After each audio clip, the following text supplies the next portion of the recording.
Saludándoles muy atentamente su amigo José Manuel Marmolejo Delgado en nuestro programa hace algún tiempo en ese lugar de esta gran estación OMV Radio en Ecatepec de Morelos, Estado de México. Damos inicio a nuestro programa acerca de nuestra historia, particularmente de la era del Maximato, situándonos en el día sábado 28 de julio de 1928, fecha en la cual el periódico Excelsior publicó esta nota: proyecto para declarar benemérito de la patria al general Obregón, Álvaro Obregón. Iniciativa presentada por los diputados de Tabasco y que será discutida por la Comisión Permanente del Congreso de la Unión. Los diputados federales electos del estado de Tabasco propusieron que a Obregón se le considerara como benemérito de la nación y que su nombre fuera inscrito con letras de oro en los muros de los edificios de las cámaras de diputados y senadores. Pues qué exceso nombrar a Álvaro Obregón, un asesino, un corrupto, como benemérito de la patria. Al autor del crimen en contra de Venustiano Carranza, nombrarlo benemérito de la patria, al mismo nivel que Juárez. Bueno, en el documento en el que argumentaron su propuesta, asentaron que Obregón, como gobernante, legislador, jefe y candidato, fue impulsor de una nueva orientación política, social y económica para México. Su política renovadora entrañó beneficios para los intereses del país. Pues ahí están los tratados en que Obregón, con los Estados Unidos, orilló a México a no industrializarse, por ejemplo. Su política renovadora, que los hombres que se agruparon en torno a Obregón eran el baluarte más firme para defender la revolución. Compararon la figura de Obregón con la de Benito Juárez, reformadores ambos enfrentados al clero.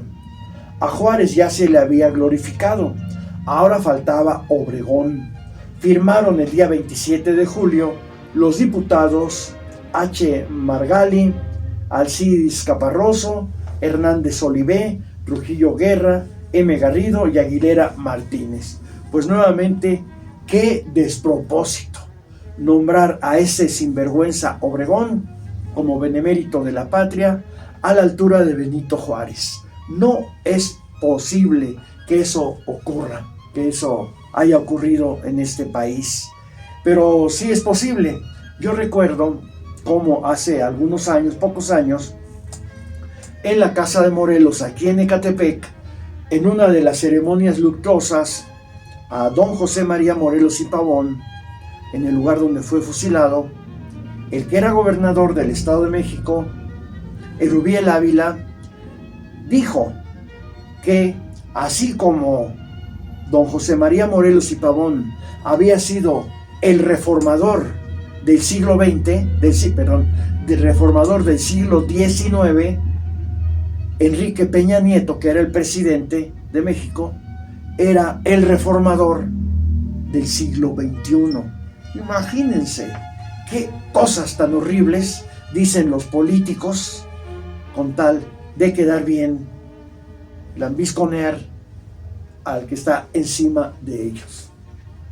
Así es la política mexicana y eso ya tiene que acabarse. No puede seguir siendo eso. Bueno, otra nota del periódico Excelsior es la siguiente: el lunes será consignado al juez de San Ángel el asesino del señor general Álvaro Obregón. Antonio Ríos Certuche informó que el siguiente lunes pondría a disposición el expediente del proceso penal correspondiente al homicidio de Obregón, y que los detenidos podrían ser entrevistados por la prensa. El señor Manuel Trejo Vera fue aprehendido en Guadalajara por órdenes de Río Sertuche y luego fue puesto en libertad al comprobarse su inocencia en relación al asesinato de Obregón. Lo que hacían, detenían a un montón de gente inocente para justificar su trabajo, en este caso inculpándolos por el crimen de Obregón, y luego les decían: usted disculpe, fue un error. Después de todo el daño que le causaban moral y económico a las personas. La inspección turnaría el acta al procurador de justicia para que a su vez la enviara al juez de primera instancia de San Ángel, licenciado Alfonso S. Aznar. Otra nota del periódico Excelsior es la siguiente: será muy breve el periodo de sesiones del Congreso. Durará solamente 3 horas y será clausurado sin pérdida de tiempo. El periodo extraordinario de sesiones de la Cámara de Diputados se abriría al siguiente lunes, con 2 horas de duración, tiempo suficiente para llevar a cabo el escrutinio de los votos en relación a la propuesta de Álvaro Obregón de suprimir los municipios del Distrito Federal, la nueva manera de elegir a los magistrados y jueces, con la intervención de los poderes ejecutivo y legislativo, así como la disminución del número de diputados a 150. Bueno, pues qué nota tan importante. Aunque ya estaban acabando con el obregonismo, en algunas cosas Obregón seguía gobernando después de muerto, ya en su tumba, por algunas de las propuestas que había hecho. Y una de estas propuestas de Álvaro Obregón, que sí se llevó a cabo, fue la de suprimir los municipios, de suprimir las alcaldías en el Distrito Federal, en la Ciudad de México. ¿Y por qué lo hizo? Pues simplemente porque Luis N. Morones tenía el control político en la mayoría de municipios y alcaldías del Distrito Federal.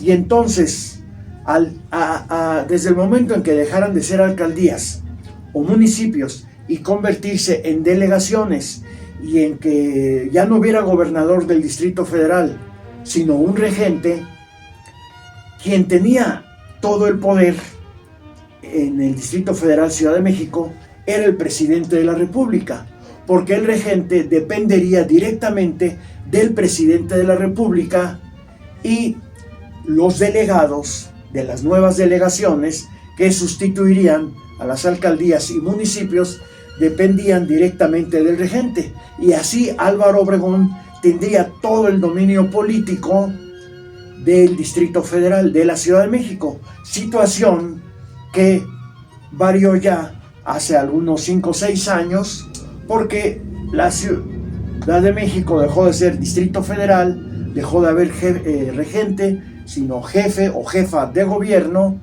y las delegaciones volvieron a ser alcaldías. Fueron muchos años de haberle cortado los derechos políticos a los habitantes de la Ciudad de México. Pero también estamos viendo cómo se proponía ya desde esa época, pero era una demanda de la revolución, no precisamente de los obregonistas, que los magistrados y los jueces fueran electos popularmente por el voto del pueblo, como ahora, casi 100 años después, se va a empezar a hacer. Como la historia se enlaza entre las diversas épocas. Esa es la importancia de la historia, porque nos enseña lo que se proponía tiempo atrás, y qué es lo que está influyendo en el presente y lo que está construyendo nuestro futuro. Otra de las cuestiones que también ya se planteaban desde esa época como un postulado de la revolución, no precisamente de Álvaro Obregón, era la disminución de diputados, cosa que actualmente es también una demanda que no se ha cumplido, la eliminación de los y las plurinominales, tanto en la Cámara de Diputados como en el Senado. Otra nota del periódico Excelsior es la siguiente: el licenciado Emilio Portes Gil no irá al gabinete. Mentira, porque después Calles lo impuso como secretario de Gobernación y como presidente de la República. Prestará toda su cooperación a Calles, obvio. Tampico, Tamaulipas, julio 27. El gobernador de Tamaulipas, Emilio Portes Gil, negó que fuera a ocupar alguna secretaría en el gabinete de Calles. Otra nota es la siguiente: en Tampico honrarán al general Obregón. Una de las principales calles del puerto llevará el nombre del divisionario.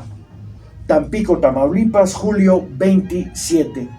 Los miembros del Partido Socialista de ese puerto tenían el propósito de construir un monumento a Obregón y cambiar el nombre de la calle Jazmines por el del divisionario.